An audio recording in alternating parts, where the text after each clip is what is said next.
Sermon 87 de saint Augustin, les ouvriers de la vigne ou le délai de la conversion. Matthieu chapitre 20, versets 1 à 16. On vient de vous lire dans le Saint-Évangile une parabole convenable à cette saison. Il y est question d'ouvriers qui travaillent dans une vigne, et nous sommes au temps des vendanges matérielles, car il y a aussi des vendanges spirituelles durant lesquelles Dieu se réjouit de voir le fruit de sa vigne. Si nous rendons à Dieu un culte, Dieu aussi nous cultive. Nous ne le cultivons pas pour le rendre meilleur, puisque notre culte consiste dans l'adoration et non dans le labour. Mais lui nous cultive comme fait un laboureur de son champ. Aussi cette culture nous améliore comme celle du laboureur rend son champ plus fertile, et le fruit que Dieu nous demande consiste dans son culte même. Il montre qu'il nous cultive en ne cessant d'arracher par sa parole de nos cœurs les germes funestes, de nous ouvrir l'âme avec le soc de ses instructions et d'y répandre la sentence de ses préceptes pour en attendre des fruits de piété. Quand en effet nous laissons ce laboureur céleste travailler nos cœurs et que nous lui rendons le culte qui lui est dû, nous ne nous montrons pas ingrats envers lui et nous lui présentons des fruits qui sont sa joie. Ces fruits ne le rendent pas plus riche, mais ils accroissent notre bonheur. Voici maintenant la preuve que Dieu nous cultive ainsi que je me suis exprimé. Il n'est pas nécessaire de démontrer devant vous que nous rendons un culte à Dieu. Chacun répète que l'homme rend à Dieu ce culte. Mais on est tout surpris d'entendre dire que Dieu cultive les hommes. Le langage humain ne se sert pas habituellement de ces termes, tandis qu'on répète souvent que les hommes rendent un culte à Dieu. Montrons par conséquent que Dieu cultive les hommes. On pourrait croire sans cela qu'il nous est échappé un mot inexact et murmurer intérieurement contre nous, nous accuser même pour ne savoir pas ce que nous disons. Je veux donc et je dois vous montrer que Dieu nous cultive et qu'il nous cultive comme on cultive une terre afin de nous rendre meilleurs. Le Seigneur dit dans l'Évangile « Je suis le cep, vous en êtes les branches, et mon Père en est le vigneron. » Jean chapitre 15, versets 5 et 1. Que fait un vigneron ? À vous qui l'êtes, je demande, que fait un vigneron ? Sans doute, il cultive sa vigne. Si donc Dieu notre Père est vigneron, il a sûrement une vigne qu'il cultive et dont il attend la récolte. Il a planté cette vigne, ainsi que le dit notre Seigneur Jésus-Christ lui-même, et il a loué à des vignerons qui devaient lui en rendre les fruits aux époques convenables. Afin donc de les leur réclamer, il envoya vers eux ses serviteurs. Les vignerons les outragèrent, en tuèrent même quelques-uns et dédaignèrent de payer. Il en envoya d'autres, même traitement. Ce père de famille qui avait cultivé le champ, planté et loué sa vigne, se dit alors « Je leur enverrai mon fils unique, peut-être au moins le respecteront-ils. » Et il leur envoya son fils en personne. « Voici l'héritier, dirent-ils en eux-mêmes, venez, mettons-le à mort, et son héritage sera pour nous. » Effectivement, ils le mirent à mort et le jetèrent hors de la vigne. Que fera en venant le maître de la vigne à ces mauvais vignerons ? On répondit à cette question, il fera mourir misérablement ces misérables et louera sa vigne à d'autres vignerons pour en recevoir le fruit en son temps. Matthieu chapitre 21, versets 33 à 41. Cette vigne fut plantée lorsque la loi fut gravée dans le cœur des Juifs. Dieu ensuite envoya les prophètes pour en recueillir les fruits, pour exiger la sainteté. Les prophètes furent couverts d'outrages et mis à mort. Le fils unique du père de famille, le Christ, vint ensuite. C'est l'héritier qu'ils ont tué. Aussi ont-ils perdu son héritage. Leur dessein criminel a tourné contre eux-mêmes, ils ont tué l'héritier pour recueillir sa succession, et pour l'avoir tué, ils ont tout perdu. Tout à l'heure encore, vous avez entendu dans le Saint Évangile cette autre parabole. Il en est du royaume des cieux comme d'un père de famille qui sortit afin de louer des ouvriers pour sa vigne. Il sortit le matin, prit ceux qu'il trouva et convint avec eux du salaire d'un denier. Il sortit encore à la 3e heure et il en trouva d'autres qu'il conduisit à travailler à sa vigne. À la 6e et à la 9e heure, il en fit autant. Il sortit enfin à la 11e heure, presque au déclin du jour. Il rencontra quelques hommes debout dans l'oisiveté. « Pourquoi restez-vous ici » leur dit-il. « Pourquoi ne travaillez-vous pas à la vigne ?»« Parce que personne ne nous a loués, répondirent-ils. « Vous aussi venez, ajouta le père de famille, et je vous donnerai ce qui conviendra. » Il s'agissait d'un denier pour salaire.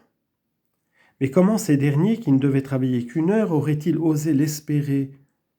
Ils étaient heureux néanmoins de compter encore sur quelque chose, et pour 1 heure, on les mena au travail. Le soir venu, le père de famille ordonna de payer tout le monde, des derniers aux premiers. Il commença donc par ceux qui étaient venus à la dernière heure, et il leur fit donner 1 denier. En les voyant recevoir ce denier dont on était convenu avec eux, les premiers arrivés comptèrent sur davantage. On arriva enfin à eux, ils reçurent 1 denier. Ils murmurèrent alors contre le père de famille. « Nous avons, dirent-ils, porté le poids du jour et de la chaleur brûlante, et vous ne nous traitez que comme ceux qui ont travaillé 1 heure seulement dans votre vigne. » Le père de famille, s'adressant à l'un d'eux, lui fit cette réponse pleine de justice. « Mon ami, dit-il, je ne viole pas ton droit, c'est-à-dire je ne te trompe pas, je te donne ce qui est convenu. Je ne te trompe pas puisque je suis fidèle à mon engagement. Je n'ai pas dessein de payer celui-ci, mais de le lui donner. Ne puis-je faire de mon bien ce que je veux ? Ton œil est-il jaloux parce que je suis bon ? Si je prenais à quelqu'un ce qui ne m'appartient pas, je serais avec raison traité de voleur et d'homme injuste. Je mériterais également d'être accusé de friponnerie et d'infidélité si je ne payais pas ce que je dois. Mais quand j'acquitte mes dettes et que de plus je donne à qui il me plaît, celui que je paie ne saurait me reprocher rien, et celui à qui je donne doit ressentir une joie plus vive. » Il n'y avait rien à répliquer. Tous ainsi furent égaux. Les derniers devinrent les premiers et les premiers les derniers, c'est-à-dire qu'il y eut égalité et non primauté. Que signifie en effet les premiers furent les derniers et les derniers les premiers, qu'ils reçurent autant les uns que les autres. Pourquoi alors commença-t-on par payer les derniers ? N'avons-nous pas lu que la récompense sera donnée à tous en même temps ?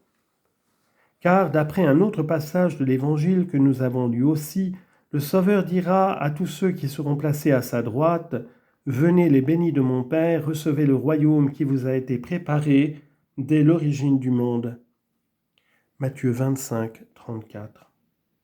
Si donc tous les élus le doivent recevoir en même temps, comment expliquer que les ouvriers de la 11e heure ont été récompensés avant ceux de la première ? Vous rendrez grâce à Dieu si je parviens à m'exprimer de manière à vous le faire bien saisir. C'est à lui en effet que vous devez rendre grâce puisque c'est lui qui vous donne par notre ministère ce que nous distribuons ne venant pas de nous. Si 2 hommes avaient reçu une grâce, l'un après 1 heure d'attente et l'autre après 12, lequel des deux aurait reçu le premier ? Chacun répondrait que celui qui l'a reçu après 1 heure seulement l'a reçu avant celui à qui elle n'a été octroyée qu'après 12 heures. Ainsi donc, quoique tous aient été récompensés au même moment, si les uns n'ont été après 1 heure et les autres après 12, on peut dire que ceux qui n'ont attendu qu'un instant ont été servis avant les autres. Les premiers justes, tels qu'Abel et Noé, ont été en quelque sorte appelés à la première heure. Mais ils ne parviendront qu'avec nous à la gloire de la résurrection. Les autres justes qui les suivirent, Abraham, Isaac, Jacob et leurs contemporains, ont été appelés à la 3e heure, et ce n'est qu'avec nous encore qu'ils seront heureusement ressuscités. Avec nous seulement aussi ressusciteront dans la félicité d'autres justes, Moïse, Aaron et tous les autres qui avec eux ont été invités vers la 6e heure. Au même moment encore ressusciteront glorieusement les saints prophètes, appelés à la 9e heure, et à la fin du monde, tous les chrétiens appelés à la 11e heure seulement jouiront avec eux du même bonheur. Tous le recevront en même temps, et voyez combien auront attendu les premiers. Ceux-ci auront attendu beaucoup, et nous bien peu. Et tout en recevant à la même heure, ne semblera-t-il point que notre récompense, ne souffrant aucun retard, nous la recevrons les premiers? Sous ce rapport donc, nous serons tous égaux, les premiers au niveau des derniers et les derniers au niveau des premiers. Le denier d'ailleurs est la vie éternelle, et l'éternité est égale pour tous. La diversité des mérites établira sans aucun doute une diversité de gloire. La vie éternelle cependant considérée en elle-même ne saurait être inégale pour personne. Il n'y a ni plus ni moins de longueur dans ce qui est également éternel. Ce qui n'a pas de fin n'en a ni pour toi ni pour moi. Mais la chasteté conjugale brillera d'une autre manière que la pureté des vierges, et la récompense des bonnes œuvres paraîtra autrement que la couronne du martyr. La forme sera diverse, mais en ce qui concerne l'éternelle durée, l'un n'aura pas plus que l'autre, puisque tous vivent sans fin, quoique chacun avec la gloire qui lui est propre, et cette vie sans fin est le denier de l'éternelle vie. Il y a aussi dans la vie présente, ainsi donc celui qui l'a reçu plus tard ne doit pas murmurer contre celui qui l'a reçu plus tôt. On rend à l'un ce qui lui est dû, on fait un don à l'autre, et pour tous deux le don a le même objet.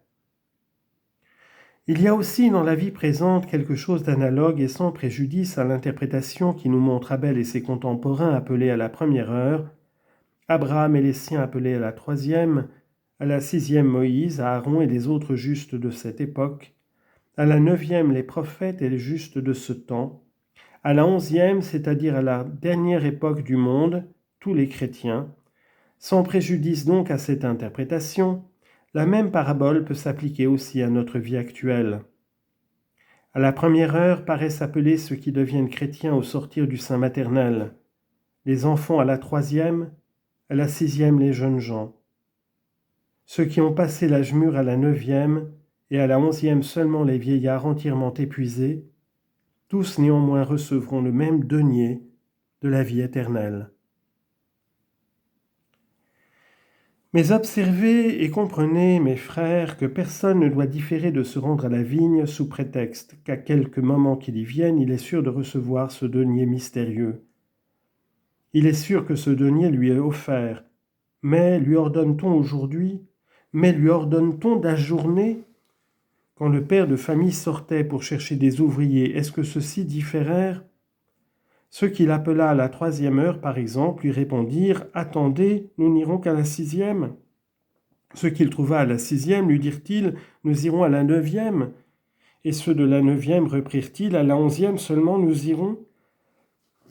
Puisqu'il doit donner à tous le même denier, pourquoi nous fatiguer plus longtemps? Dieu a déterminé dans son conseil ce qu'il doit donner, ce qu'il doit faire. Pour toi, viens quand il t'appelle. Oui, la même récompense est assurée à tous, mais le moment de se rendre au travail est singulièrement décisif. Faisons une supposition.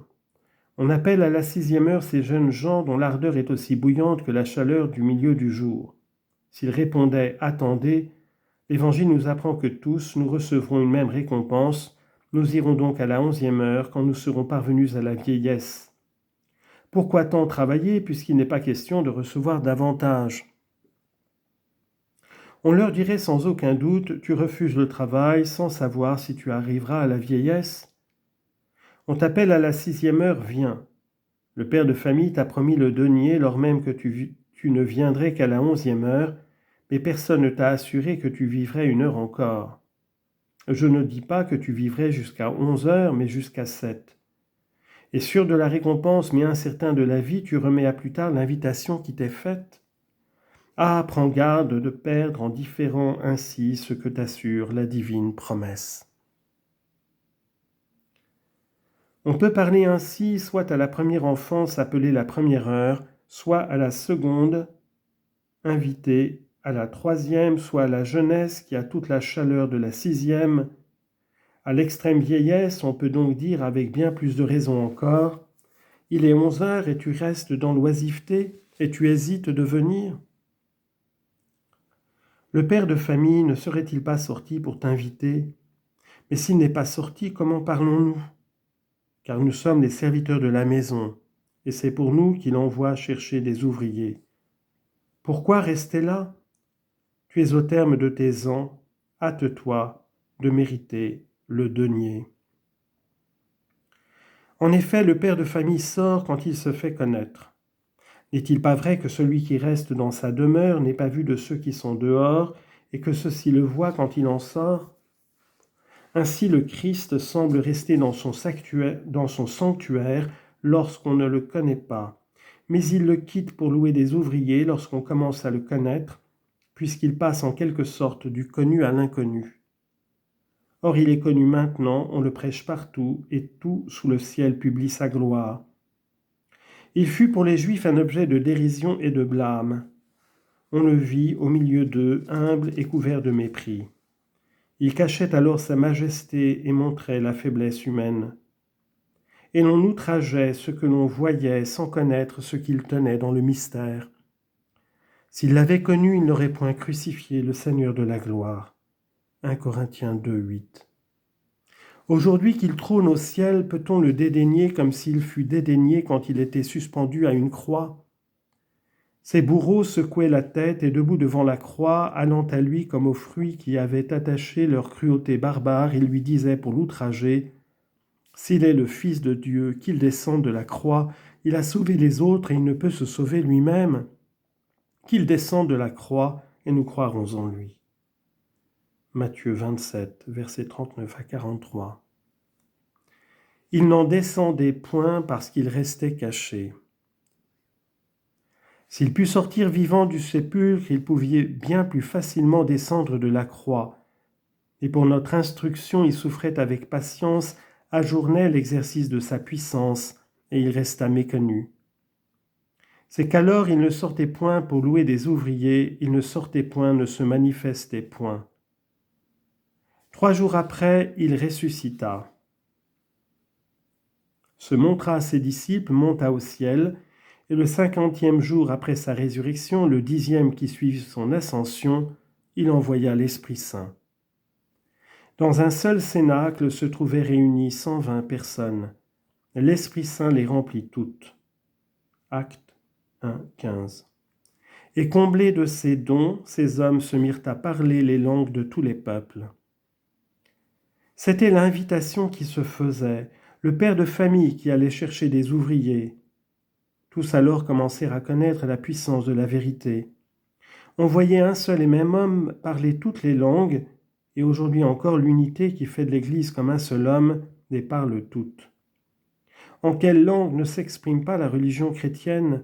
À quelles extrémités du monde n'est-elle point parvenue? Il n'est plus personne qui se dérobe à la chaleur de ses rayons. Psaume 18, verset 7. Et ce vieillard parvenu à la 11e heure diffère encore.